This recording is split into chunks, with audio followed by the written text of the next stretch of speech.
The Netflix special that we all have been waiting for, and I am here to give you my review of it with all the feels, all the emotions, but yet completely satisfied because, folks, we're about to jump into my review of the new film, Mighty Morphin Power Rangers, Once and Always.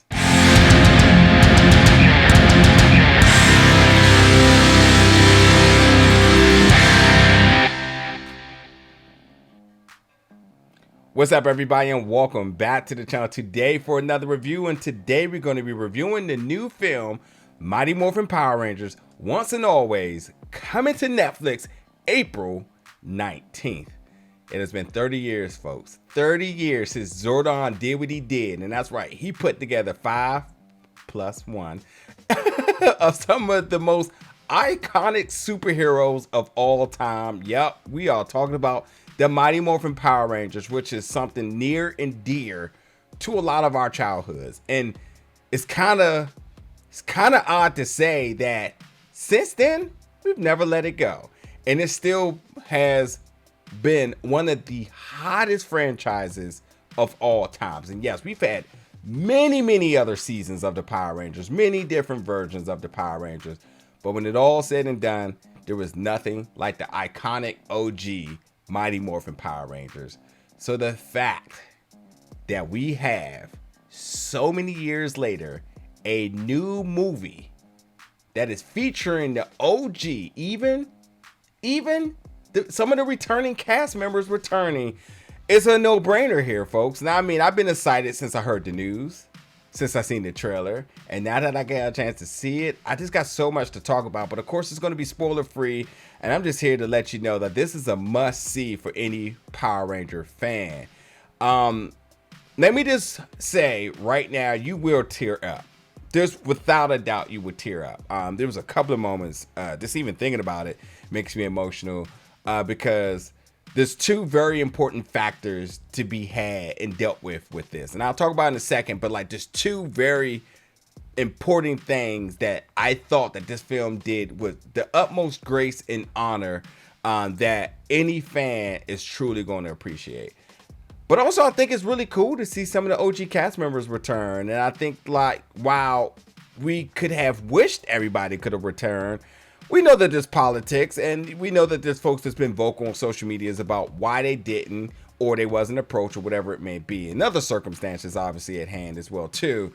But for what it's worth, Zach, Billy, really carrying the hymns here. We also got some of the other Mighty Morphin Power Rangers, not the original OG, but some of the other ones also return as well. So, we got a good mix of appearances from the original cast members, but we got tons of nods and Easter eggs and references that, any true fan will pick up on very easily. So, like, keep your eyes on the swivel, because there will be things that you do know about. But yeah, this was truly focused about Billy and Zach.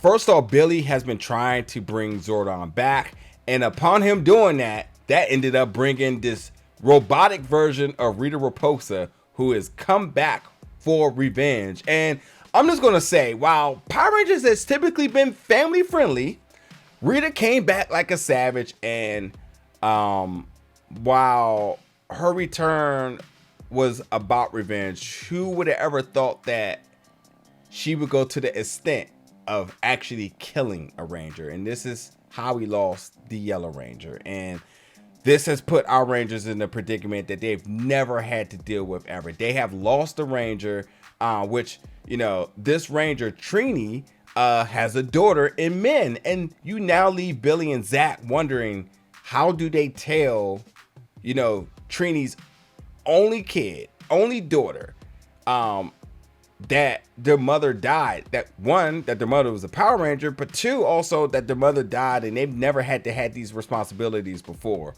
But in doing so, they do break the news to Min, which now puts Zach in a position of being Uncle Zach, and Billy with some resentment because Min blames Billy for trying to bring Zordon back and then bringing back Rita, which then ultimately caused the death of her mother. And I'm going to say, I know your first question is like, how did we get robotic Rita? It makes sense. They explained it, so you don't have to worry about that. Because at one point I was like, wait, what and why? But they made it make sense, you know. And in true Power Rangers fashion, like the plots and the storylines typically ain't really strong. They truly are family friendly and really for that demo, that teenage younger audience demo, like when we were younger. But yeah, as an adult, you still can appreciate, because it's exactly what we knew it to be. They didn't try to make it any more serious or change the tone or anything. It's still a lot the same. And you already know we got all the classic one-liners. We hit all the iconic sets. Zach gets his dance moves in. You know we got all of that. But one thing I thought was different, and I really cannot actually put my finger on this or not, but Rita calling them by their names and not their Ranger colors. I don't ever recall like Rita calling them Zach and Billy and so on. I was like Blue Ranger, you know, Black Ranger, etc. But I don't know. So that was, for whatever reason, that was a little different to me. I haven't went back to check it out, but that was, you know, one of the big differences in this. But, you know, other than that, everything was just right back. Like, it felt like I was just watching it yesterday, just for some updated, you know, an updated production and whatnot. So, yeah. One of my favorite things about Power Rangers has always been the score, and I thought the score was also amazing in this. The visuals was obviously much more improved from 30-something years ago, so you know that was a treat. And then the choreography, the fight and everything is exactly what you expected to be, and it was so much fun. The transformations were dope. So yeah, for an hour long, they really powered it in. But as I said, cameos, Easter eggs, and like funny references, they're all there. But yeah, they definitely explain Rita, her plans, her new body, so powers, and, you know, ultimately how she returns and whatnot. I think, you know, elephant in the room is like, because, you know, some of the OG cast members did not sign on in terms of like, you know, dispute differences and whatnot. We didn't get the Red Ranger. We obviously didn't get the Green Ranger. And we did not get the Pink Ranger, which we know that, you know, Kimberly, you know, Amy has been vocal about why she hasn't. I don't think, well, Austin's been in some trouble as the Red Ranger, so I'm not really sure if he said anything at all. And although Jason David Frank was alive during the film, he also didn't sign on. But we also do know he's best friends with Amy, so I could imagine that they had similar feelings about returning, which we also do know that he has his movie coming out this year, the late great JDF, which, you know, his presence in this, his lack of presence in this is felt. Although we see the Green Ranger, you know, if there's one person who's passionate about Power Rangers, it's him. I mean, as a person who goes to all the conventions, and every convention he would be there, it was very emotional to not see him ever remove his helmet and not see JDF. So with that being said, number one, the handling of Trini's death and sort of the passing of the torch to her daughter Min was completely emotional, but yet done very good. Because even in the trailer, which they hint but they don't show, you're waiting for that moment when she morphs, and that anticipation, this entire film bulls up all the feelings until it eventually explodes, and you may shed a tear. And also, I think they obviously pay honor to Trini and Jason, you know, two of the OGs who have now passed away, in a way that would absolutely make you tear up. And I was not expecting it, but when it happened, it hit.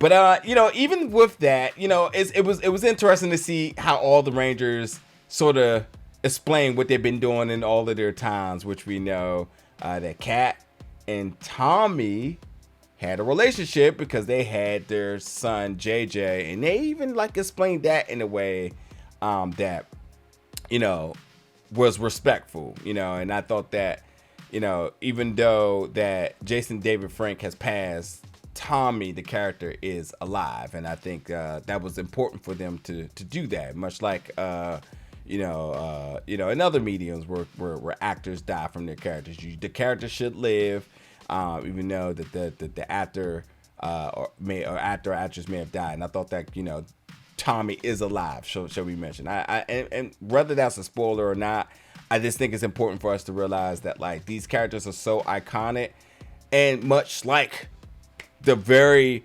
mantra, the iconic mantra that once a Power Ranger, always a Power Ranger, I think that does very much factor into these characters, that they will always live in our hearts forever. And I think that like that was super important. But again, when you talk about Trini here, just the passing of the torch, I thought was just done in a tasteful way, and I don't know if this becomes a theme down the line for even Tommy with JJ, or who knows if they're going to do something with this. I don't know, but I just say that they just handle this with the utmost care and the utmost responsibilities for the fans, so nothing to worry about there. So Cranston Tech, we all know about that, Billy and his genius and whatnot. Of course, he has Alpha there, and as I mentioned, the whole plan of trying to bring Zordon back, but also trying to stop Rita from her plans with her new powers. And then Trini, who's just in pure revenge mode for her mother's death after Rita. But, it's their responsibility to keep her at bay, because it is a dangerous game to just get out there. It's not just being a Power Rangers, but it's the responsibilities of it. But I also will say, like, they tapped into some of the old archives footage, and Trini and the moment Min helms the responsibilities and how they connected the footage together. Oh man, oh man, oh man. The CGI, especially when it came down to the Zords, wasn't exactly what I was expecting, but I also think it was better that they handled it this way, much like how we've seen in the recent season of Power Rangers, outside of the OG version of how Zords were done. So like, yeah, you're not going to see the OG Dino Zord in the same fashion that you saw when you were a kid or much longer ago. So yeah, with that being said, there's tons of cool moment. All the nostalgia's there. The tribute was amazing. And the end would just leave you in tears, man. I just, I don't know. And I also think the way how they handle the theme song, and with our OG cast members, with their now older adult versions of it, how they kind of intertwined that together, was so cool. So for me, overall, this was just exactly what I needed it to be. I watched it a few times. I loved it. And I think everybody will too. And I'm really thankful that Netflix was able to do this, because whether we had all the OG Rangers or not, for them to still put this together and handle it in a tasteful way, I'm totally appreciative of it. And so now, hey, I want more. And I know they do have the rights to Power Rangers now, so I know we're getting a lot more Power Rangers content on Netflix, but I want to see more of the Mighty Morphin Power Rangers. I want to see what else they can do. And we'll see if we can get everybody on the same page, because I think now more so than ever that everybody realized that tomorrow's not promised, and they know how much the fans mean to them, and us as the fans, we know how much they mean to us, and hopefully that really does convince them to want to do much more together. But one, we need Austin to stay out of trouble. And hopefully everybody's treated right and respectfully and paid correctly, so that everybody can want to be a part of the project here. Also, Charlie Kirsch, who plays Min Kwan. Fantastic job. She is the future. And I hope they make good on that, because the intensity that she brings, the passion that she brings, is every bit of what, as a kid, made me fall in love with Power Rangers. And I think that this generation deserves to see her get a lot more screen time with this character, and take this next generation of Power Rangers fans, so that they get another 30 years. And now we have 60 years of Power Rangers here. So, but rest in peace to JDF. Rest in peace to the actor who plays Trini. I can't think of her name right now. And thank you, Netflix, for this. So, but anyway, folks, get in the comments. Let me know your thoughts about Power Rangers, Mighty Morphin Power Rangers, once and always. And as always, stay tuned for more reviews very soon.